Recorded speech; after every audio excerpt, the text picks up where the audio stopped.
Today we will be talking, as Artem suggested, we'll be talking about Loom and Reactive. And during this presentation, we'll try to figure out whether Loom is foe or a friend of Reactive. So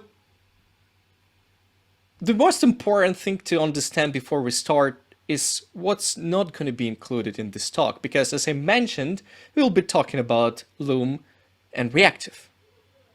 Andrew? Yeah, and to not talking about Project Loom, you could see the already talk by the Loom author, Ron Pressler, and he has a lot of nice talks about it, for example, this one. And if you would like to listen about Project Reactor, Oleh is a very good speaker and the author of the book about it, and you could use his deep dive talk from for example, from Devox Poland. You can see he has a link to it. So we will also only talk here with only the base of Project Loom, base Project Reactor, and to not talking about some cloud stuff or else, we would like to propose you some startup project that we could use with Project Loom. Indeed, in order to understand better whether Loom is better or Reactive is better, we have a simple IoT startup. So IoT startup means that you have some sensors installed in some apartments, your apartments or your parents' apartments or multiple of your apartments, depends on your well-being. But anyways, imagine that you have apartments and you want to offer an application for similar folks, have multiple apartments with sensors installed there. So you created a simple app which has front end and back end. And of course, this is mobile app. You can log in, then you can see your apartments, you can choose one, and then you can see your sensors. Well, just pretty straightforward application. But Andrew, how would you implement such an application with imperative programming? Well, just tell us.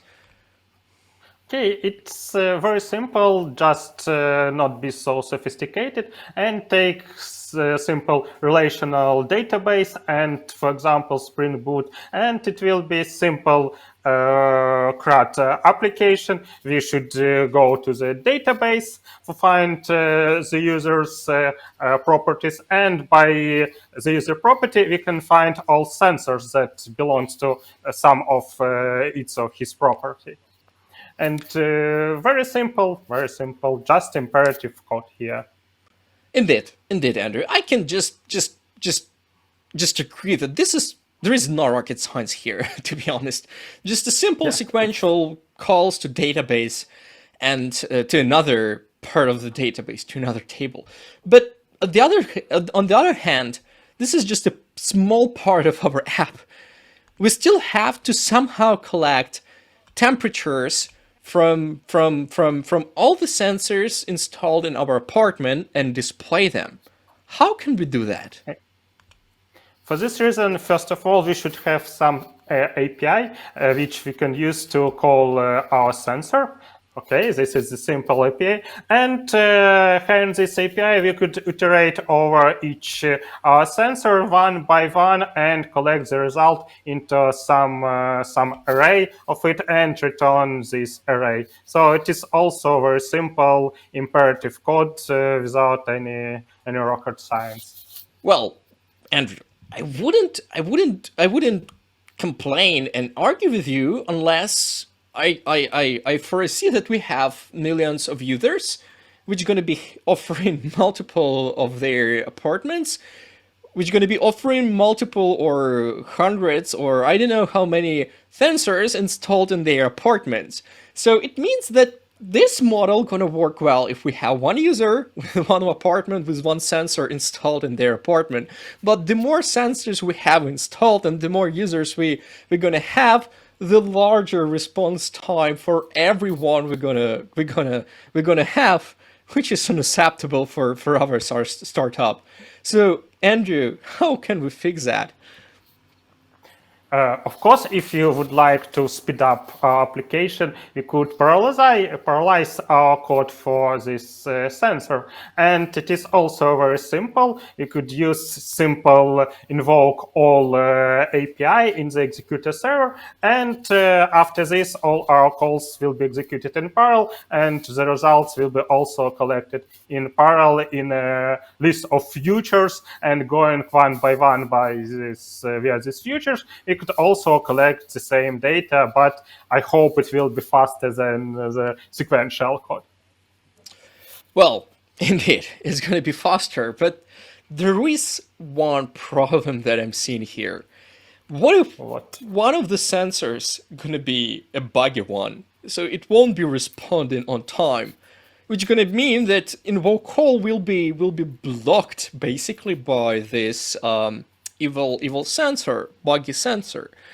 So that's again going to increase the response time, which is unacceptable. Do we have a fix? At least a simple fix.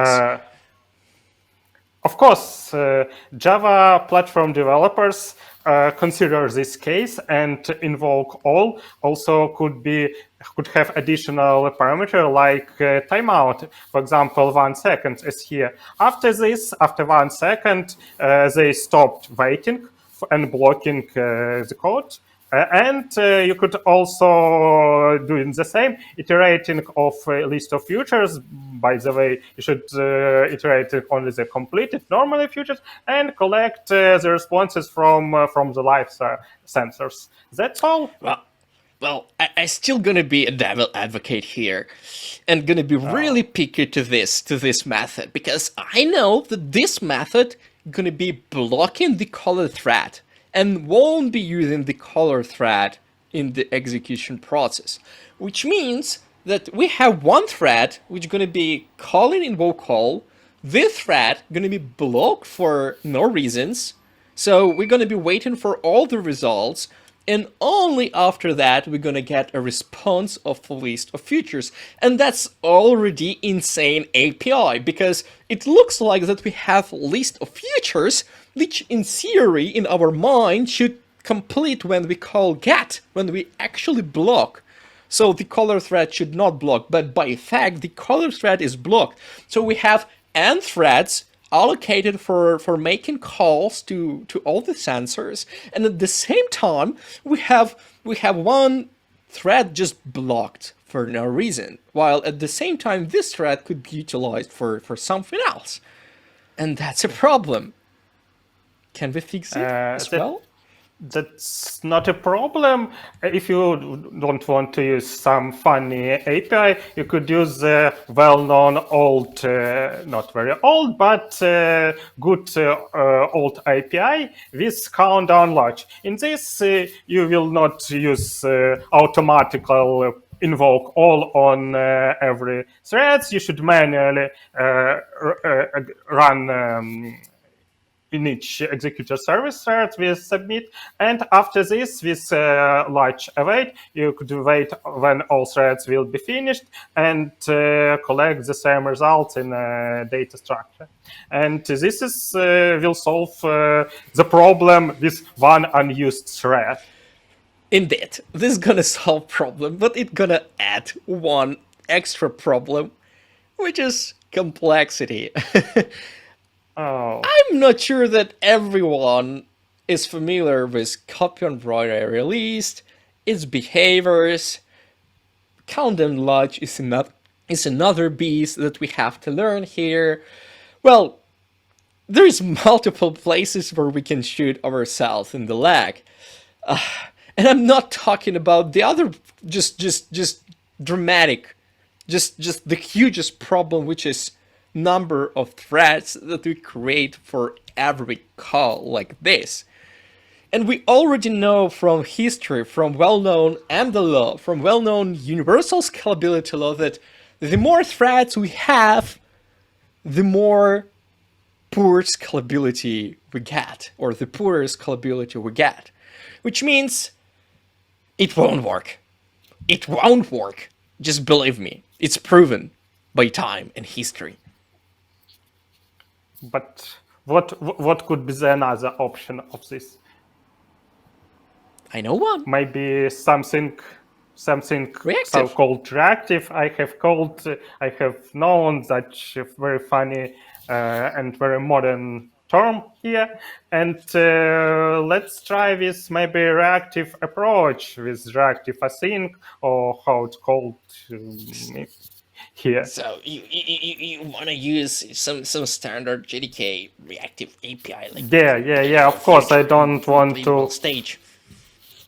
Yeah. I don't want to get other libraries because maybe we are limited in our scope only standard JDK. And for this reason, the JDK provides us a completable future.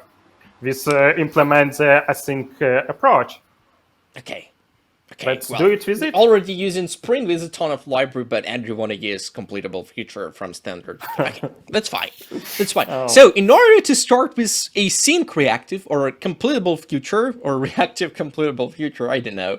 Well, we have to modify stuff. We have to modify our code because this is inevitable, unfortunately.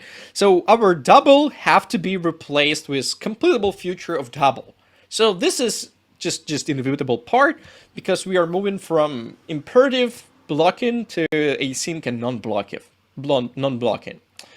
Well, let's start from the most complex part because of course functional programming and completable future has some parts of functional programming, less like functional sequential composition.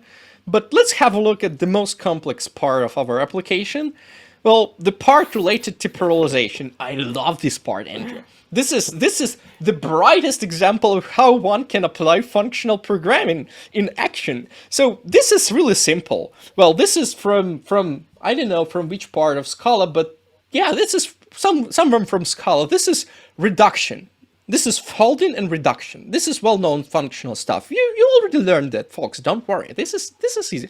Here we create a seed function, and then we combine this seed function with the other kind of request. So we do reduction. We reduce our object into more complex object. We reduce, and then everything collapses back, and just after all, we get a list of sensors data. And we can apply timeout here, so everything is here. Just use it. Well, it's easy. Functional programming. And this person under on the screen already have told you that completable future, not completable future, countdown large and copy and write list is very complex stuff. But this is very simple stuff, yeah? Well, you have to learn okay, the rocket science a bit. You're joking. You are joking, telling us that this kind of code could be useful in our project. It's look like the pigeon trying to be the helicopter. It is very, very complex for me to even understand this.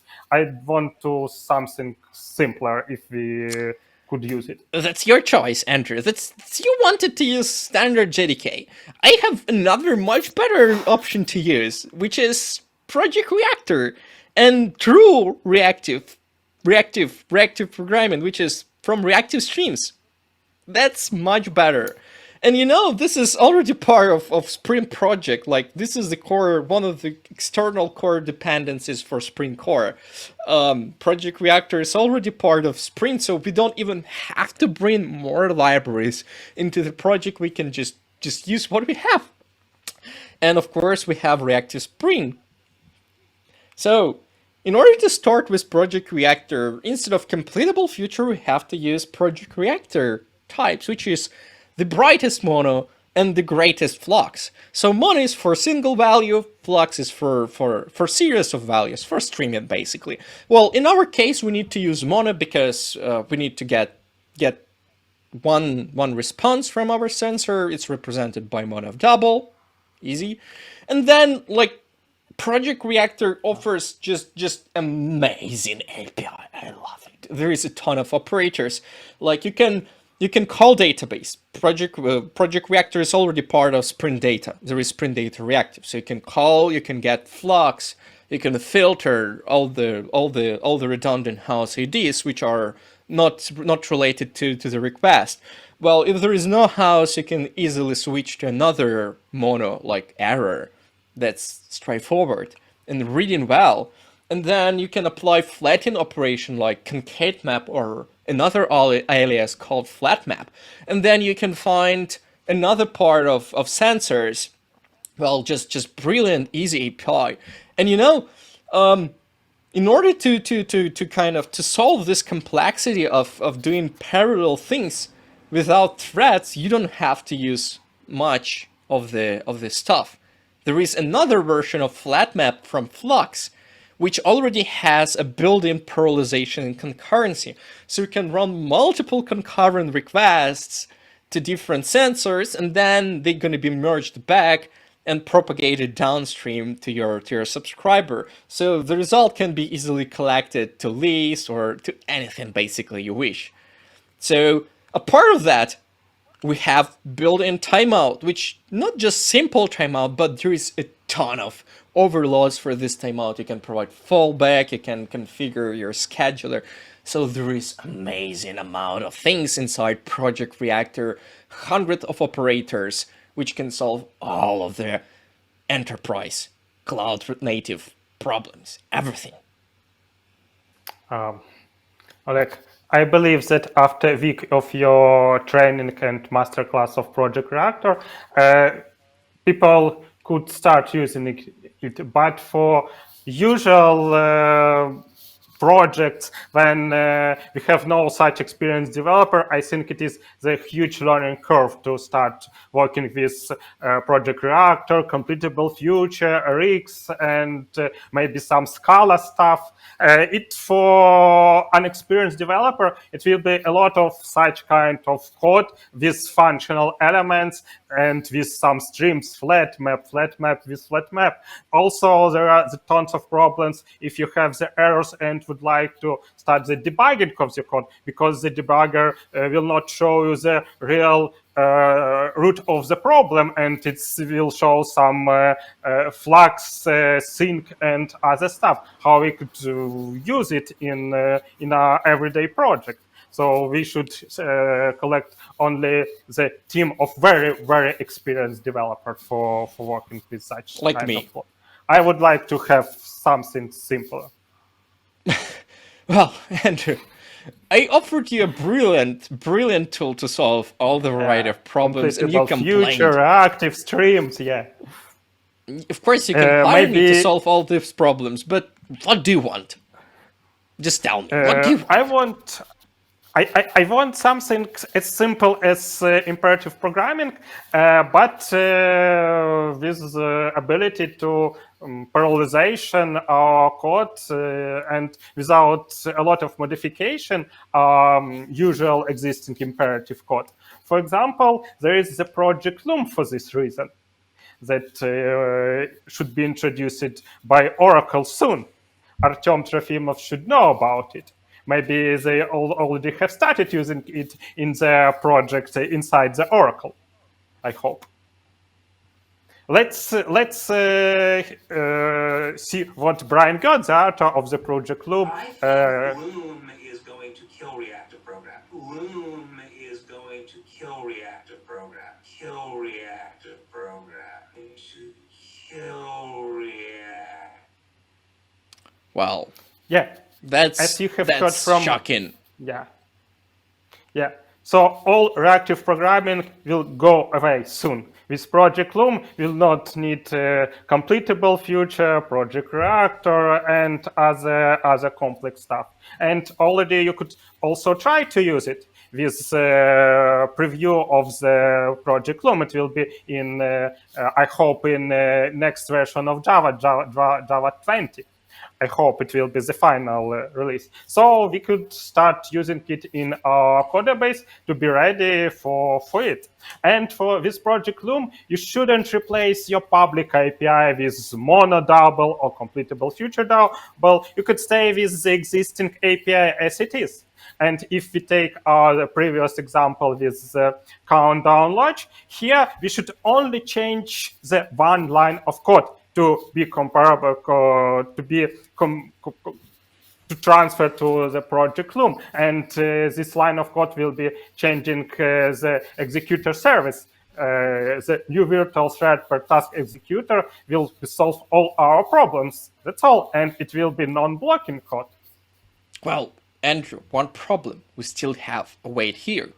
And don't forget about this code, which is going to be blocking the caller thread as well. And you have to remember that we are running inside Spring, inside Tomcat or Jetty or any other servlet container that we're going to choose. And is it going to run on Loom as well? Yeah.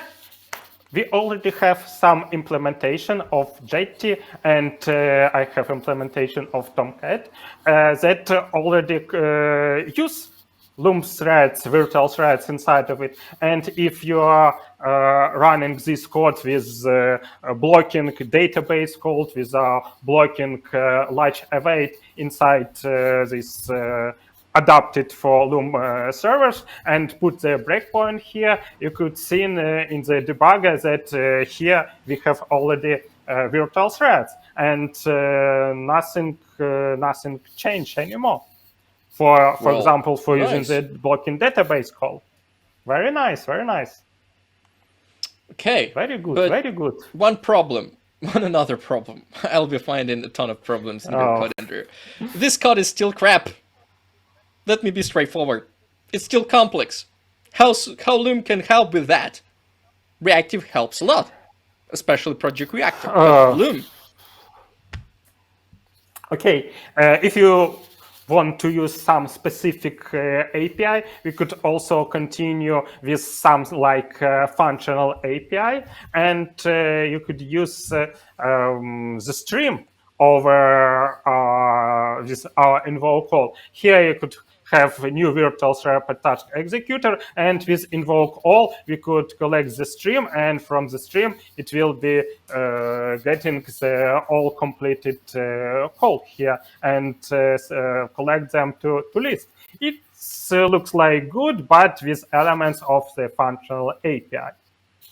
Of course. Maybe this with functional programming. If you don't want to be blocking and to do some stuff before collecting to list and before calling the executor, you should also call in the executor invoke all inside other executor. As virtual threads are very cheap, we could create them as many as we want, and between our outer executor, we could implement some other action, for example, logging, and after it, we could join and get already finished and collected results from our sensor here. Do you like this approach? Not bad, not bad. Can we do better? Yes. This Project Loom also will be implemented so-called structured concurrency, where you could implement the scoping of the number of threads, where you can manage them as you want. For example, if you would like to use standard library structured task scope, you could create the threads, then create the list of futures. These futures will be the real futures, not finished futures, and we could join until on this scope, and between this we could do the stuff, and after join until you could also use the same approach as before and collect this list, but without the blocking, and all this stuff will be executed in the virtual thread.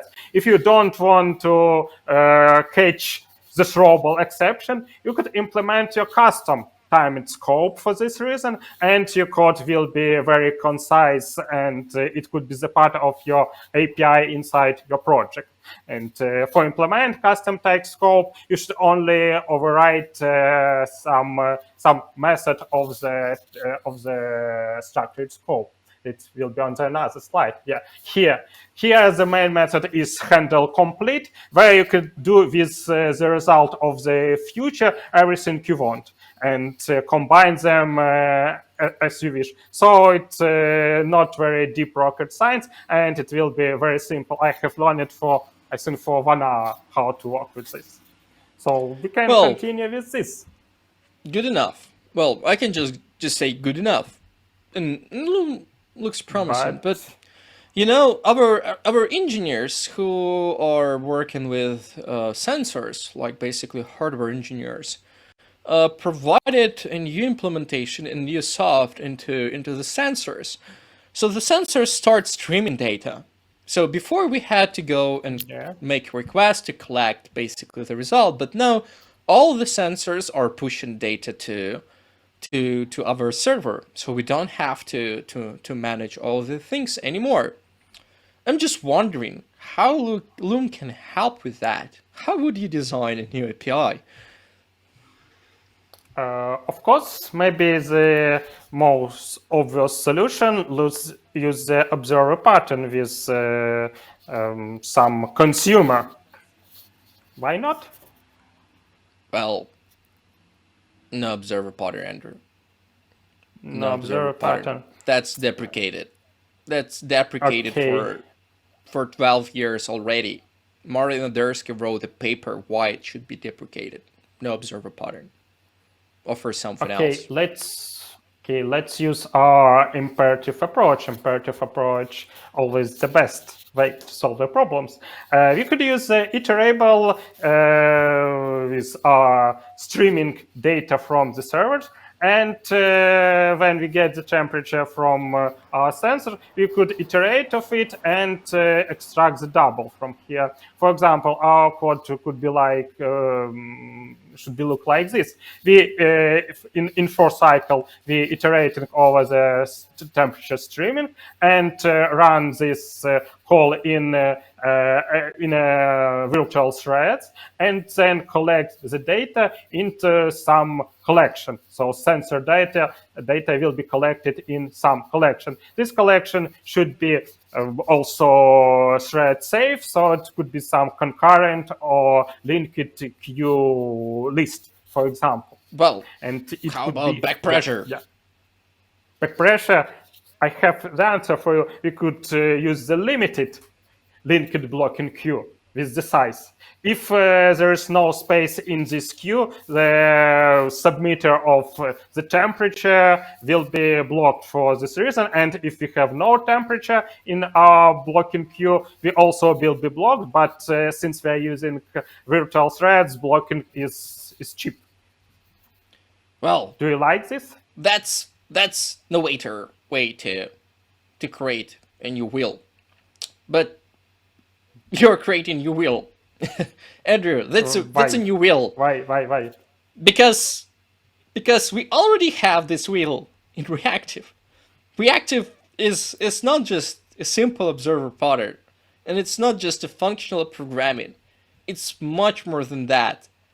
It's about it's about streaming data processing. There is a whole paper about reactive and the purpose of reactive, created in 1997, already 30 years already, almost 30 years ago, 25.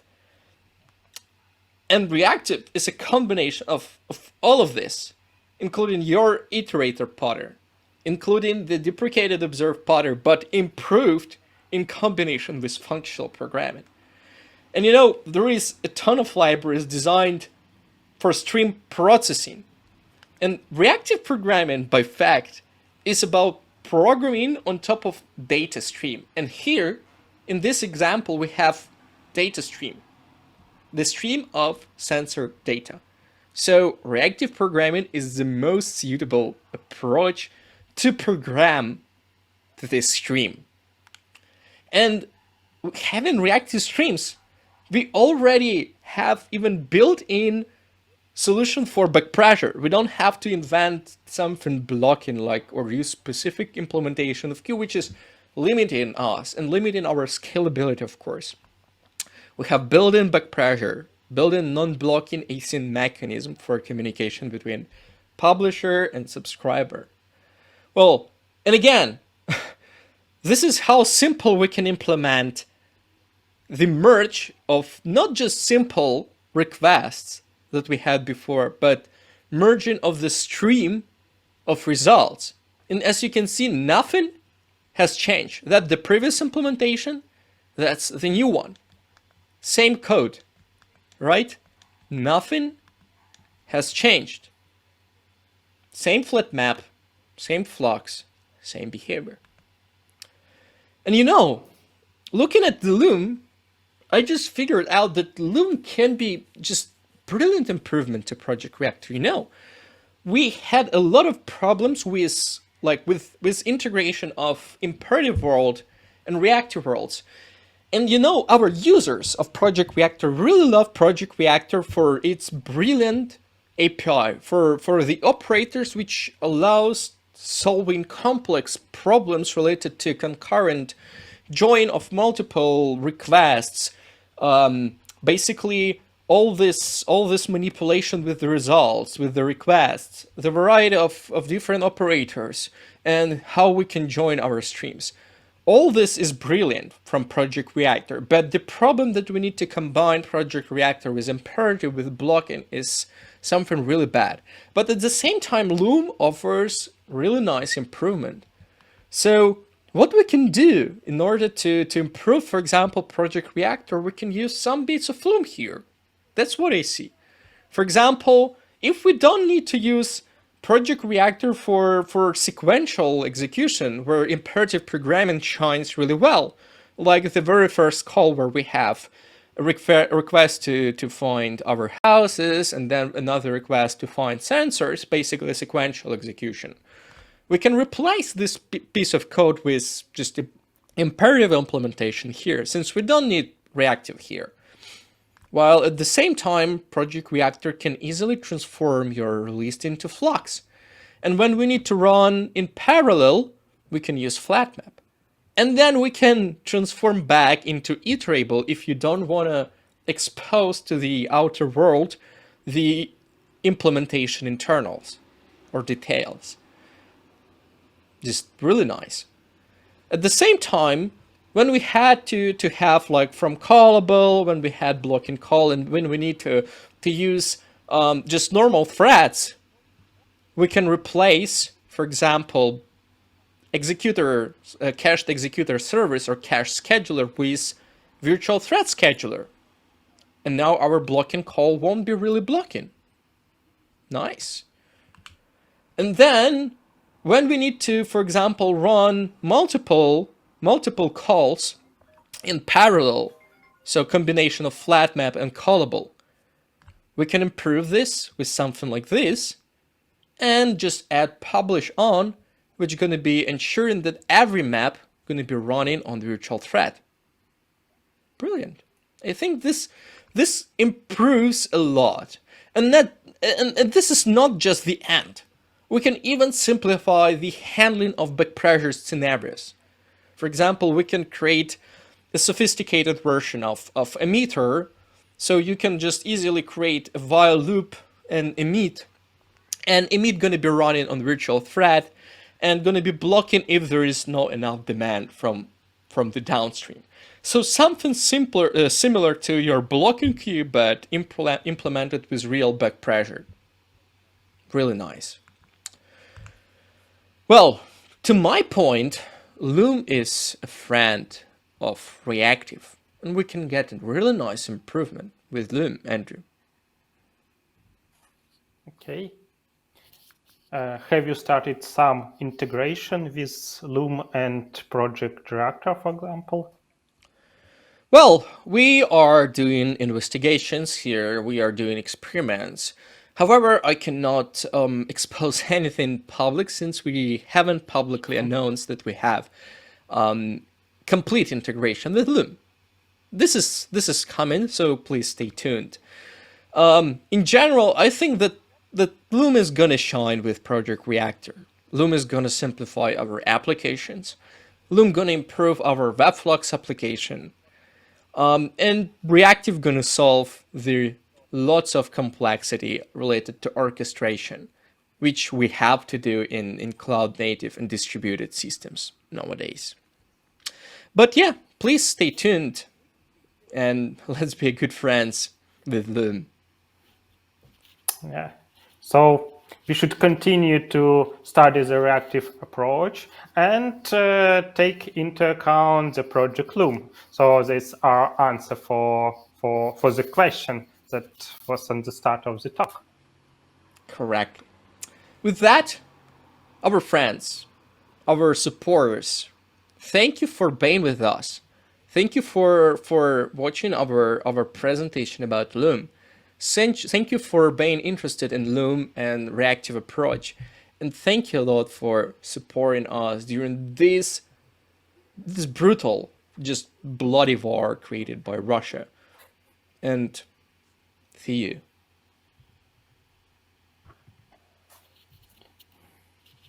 Thank you, guys. Just 3 words for you both. It was great. Thank you, guys.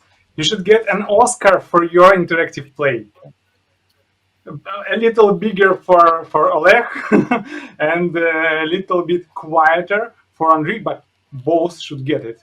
And next time you should leave some space for questions. The audience is completely blown by you, and you don't left us the chance to ask you anything. Thank you, guys. You can always reach us out at Twitter. Mine is similar to my name. Andrew's is similar to his name. So please find us at Twitter. Ask any questions related to Loom and Reactive here, and talk to you there. Thank you. Thank you for your support. See you. See you